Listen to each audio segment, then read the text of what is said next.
Чукуду.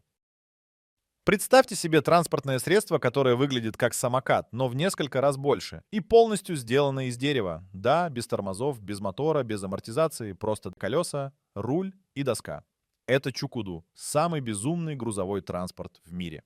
В Конго это король дорог. На него грузят все, что угодно. Мешки с мукой, ящики с товарами, дрова и не какие-нибудь 20 фунтов. Этот деревянный монстр выдерживает до 1000 фунтов, а самые большие версии почти 2000. Представьте, что кто-то несется вниз по дороге с весом, равным целому носорогу. Так откуда взялось это чудо инженерии? Все просто. В 70-е годы, когда в Конго были тяжелые времена, людям нужно было что-то дешевле велосипеда, но сильнее осла. Так появился Чукуду, сделанный вручную, из твердой древесины с колесами, обтянутыми резиной от старых шин. И работает он до 3 лет, прежде чем полностью развалится. Стоит такой аппарат около $150. Недешево, но за день на нем можно заработать до $20. В регионе, где большинство людей живут меньше, чем на 2. Так что это не просто транспорт, это настоящее спасение. Но как на нем вообще ездить? Все просто и смертельно опасно. Водитель ставит одну ногу на платформу, а второй отталкивается. Если начинается спуск, просто летит вниз, балансируя всем телом. Никаких тормозов, только надежда на свою ловкость. Не справился? Груз и водитель благополучно распластаются по дороге. Но несмотря на все минусы, Чукуду — гордость местных жителей. Его украшают, придумывают клички и даже проводят гонки. Да, гонки. Представьте себе десятки человек, мчащихся на гигантских деревянных самокатах с мешками картошки и бананами. Так что если когда-нибудь окажетесь в Конго, не удивляйтесь. Если у нас есть грузовики, то с ними посоревнуются африканские Чукуду. И эти деревянные монстры пока никуда не собираются исчезать. Пус-пус! Если вы думаете, что тяжело работать таксистом, то представьте, что вместо машины у вас тележка на 2 колесах. И никаких моторов. Нет, двигатель здесь. В его качестве выступает сам таксист. Добро пожаловать на Мадагаскар, где людей перевозят на своих двоих. Буквально. Этот вид транспорта называется пус-пус. 2 колеса, легкая рама и сиденье для пассажира. На этом все. Дальше дело за возничим. Он берет ручки повозки и начинает бежать. Иногда впрягается в нее как лошадь, иногда тянет ее руками, словно рикшу. Это выглядит как путешествие в прошлое, но нет, это обычный транспорт на улицах современных городов. Пус-пус дешевле, чем такси. Местные обожают его за маневренность. Можно проскользнуть там, где не проедет ни одна машина. Туристы за экзотику. Хотя экзотика тут весьма специфическая. В жару под 50 градусов бегать с телегой, полной людей и багажа, да это просто мобильный тренажер.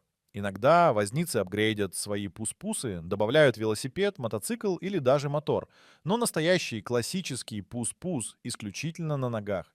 И никаких скоростей, кроме той, на которую хватит сил. Представьте, что вы опаздываете в аэропорт. Вы хватаете пус-пус, запрыгиваете в кресло, и человек везет вас на себе. Бежит, петляет между машинами, тащит вас в горку. А если дождь, грязь летит во все стороны. Если жара, пот заливает глаза. А если в пути колесо сломается? Что ж, пешком, сэр. Так что если когда-нибудь окажетесь на Мадагаскаре и вам предложат покататься на пус-пусе, знайте, вас ждет незабываемая поездка. Или как минимум неплохая тренировка, если решите попробовать себя в роли возницы.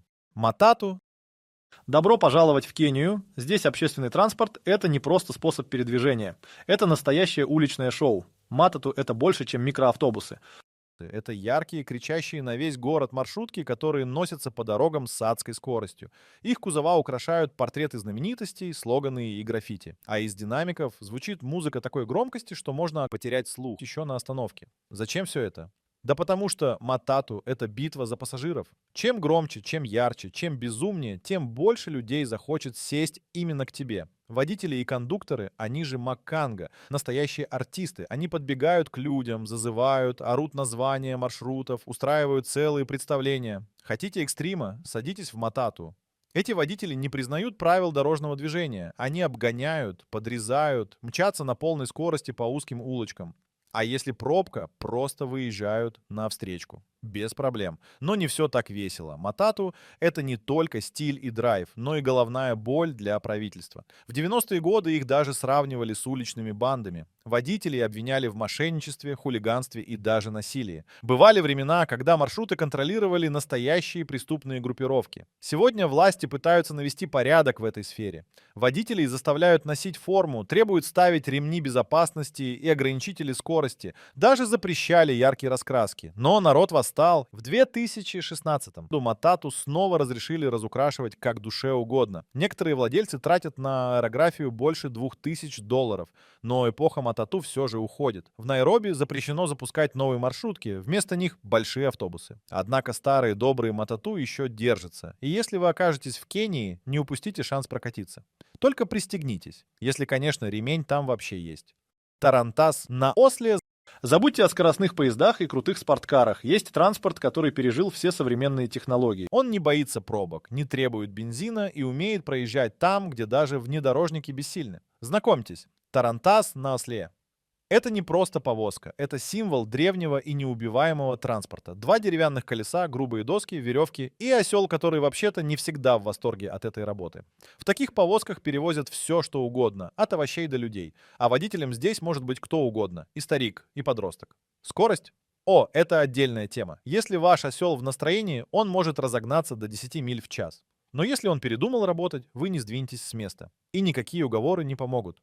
Главный плюс такого транспорта — проходимость. В горных районах, на узких тропах, в местах, где ни одна машина не пройдет, Тарантас на осле спокойно двигается дальше. Он не застрянет в грязи, не сломается в глуши и не потребует дорогого ремонта. Но если путь действительно трудный, одного осла бывает недостаточно. Тогда запрягают сразу 2, 3 или даже 4 ослов. Это настоящая команда внедорожников, которая способна протянуть повозку даже сквозь самую суровую местность.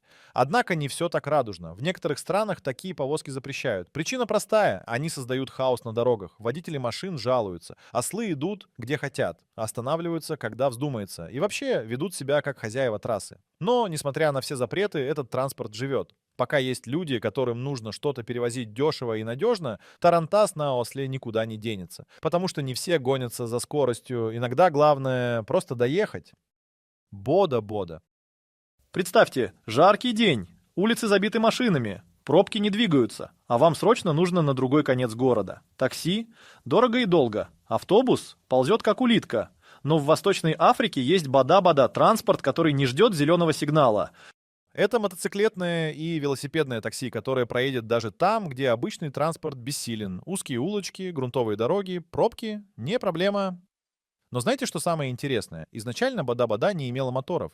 Водители использовали обычные велосипеды, крепили на них дополнительное сиденье и перевозили пассажиров через границу между Кенией и Угандой. Именно оттуда и название «border-border», что означает «граница-граница».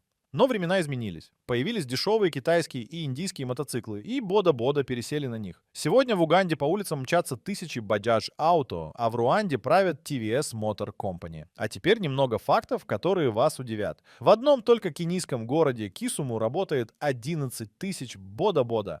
Эти мотоциклисты все настоящие спасители горожан, потому что местный транспорт не справляется с потоком людей. Водителям даже доверяют перевозить детей в школу, но бода-бода — это не только пассажиры. Этот транспорт перевозит грузы. Представьте, на велосипеде могут увезти 90 фунтов товара. В условиях, где нет дорог и автобусы просто не ходят, бода-бода — единственный способ доставки. Однако за удобство приходится платить. И иногда слишком высокую цену.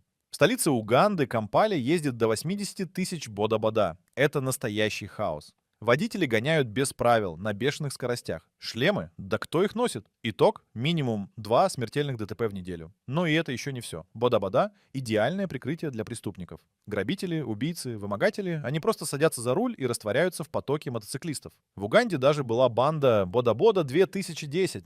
Настоящая криминальная организация, которая работала под крышей полиции. Однако, несмотря на хаос и опасность, бода-бода — это огромный бизнес. В Уганде он занимает 2-е место по количеству занятых людей после сельского хозяйства. В Танзании, на востоке страны, с 2007 года мототакси и вовсе стало главным видом общественного транспорта. Но и здесь технологии не стоят на месте. В 2014 году появился SafeBoda — сервис онлайн-заказа, который предлагает пассажирам страховку, защитные шлемы и обучение водителей.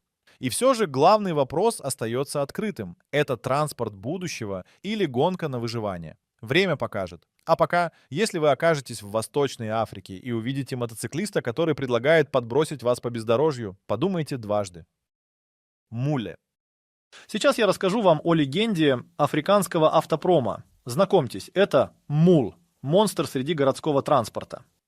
Этот желтый побитый жизнью автобус не просто средство передвижения. Он легенда улиц, устрашающий символ общественного транспорта, который плевать хотел на правила дорожного движения, комфорт пассажиров и похоже на саму физику. Но попробуйте сесть в него, и вы поймете, что самое интересное только начинается. Число пассажиров формально 40. Фактически, сколько влезет? 40 сидячих мест? Забудьте. Стоячие пассажиры заполняют все свободное пространство. Люди висят на поручнях, подпирают друг друга спинами, балансируют на одной ноге. Если вам повезло и вы нашли место у окна, наслаждайтесь видом, пока кто-то не встанет вам на колени. А теперь представьте, двери захлопнулись, водитель нажал на газ, и начался аттракцион под названием «Выживание на высокой скорости». Нет, муль не едет, он несется. Ограничения скорости не слышали.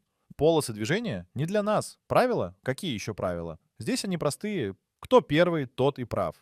Водитель рулит, словно участвует в гонках, совершая маневры, от которых в нормальной машине сработали бы все подушки безопасности. Но это не просто хаос. Это целый мир на колесах. Люди не просто едут, они живут. Торговцы разносят по салону все, что можно продать, от жевательной резинки до чудодейственных зельев, которые, по их словам, лечат от всех болезней, включая те, которые еще не изучены наукой. Проповедники страстно вещают о грехах и скором конце света, иногда заглушая даже рев мотора. Кто-то рассказывает свежие сплетни, кто-то играет в карты, а кто-то самый талантливый умудряется спать, несмотря на тряску и чьи-то локти под ребрами. Но будьте осторожны. Если муля не остановилась, это ваши проблемы. Этот автобус не терпит слабаков. Посадка и высадка часто происходят на ходу. Не успели выйти? Поздравляем, вы едете дальше. Опоздали на посадку? Тогда бегите, пока кондуктор не протянул вам руку помощи или хотя бы не дал совет прыгать поувереннее. Опытные пассажиры делают это легко. Пробежка, прыжок, приземление. Новички? Ну, у них есть шанс научиться, если они выживут после первой попытки. Но почему люди продолжают ездить на муль? Потому что у нее нет конкурентов. Она дешево довезет вас куда угодно, хоть это и будет самая напряженная поездка в вашей жизни. Да, власти обещают заменить ее на новые, современные автобусы. Но пока это происходит, муль остается королем дорог, символом хаоса и выживания. Готовы прокатиться? Просто убедитесь, что у вас есть страховка. И молитва на всякий случай. Поезд пустыни. Когда говоришь о путешествиях, одним из самых эпичных маршрутов, который сразу приходит в голову, является путь через Сахару. Но что если я скажу, что в самом сердце этой безжизненной пустыни существует поезд, который с легкостью мог бы соревноваться с самым длинным и жутким аттракционом в мире? Добро пожаловать на поезд пустыни в Мавритании. Этот поезд не просто средство передвижения. Это монстр среди поездов, настоящий железный гигант, который растягивается на 3 километра и перевозит 17 тысяч тонн железной руды через пустыню. Представьте себе 200 вагонов, вереница которых тянется в бескрайние пески, и 3-4 мощных тепловоза, пытающихся не сойти с рельсов в этом невероятном путешествии. Но все не так просто. Ведь этот поезд не только для руды. На самом деле он выполняет и пассажирские рейсы. Правда, не ждите от него чего-то комфортного. Вагон, прицепленный в конец состава, это не более чем жесткая реальность, в которой, возможно, придется делить пространство с козами, верблюдами и местными жителями, вряд ли заботящимися о вашем комфорте. Готовы к путешествию по Сахаре? Но вот важный вопрос. Вы готовы к адским условиям? Ведь вам предстоит провести 14 часов в этом поезде, мчащемся по раскаленной пустыне, где температура на солнце может достичь невообразимых значений. Хочешь приключений? Тогда надевай защитные очки или завязывай лицо чем-то, потому что пыль будет летать с такой силой, что даже лучшие маски не спасут. И не надейтесь на обычные удобства.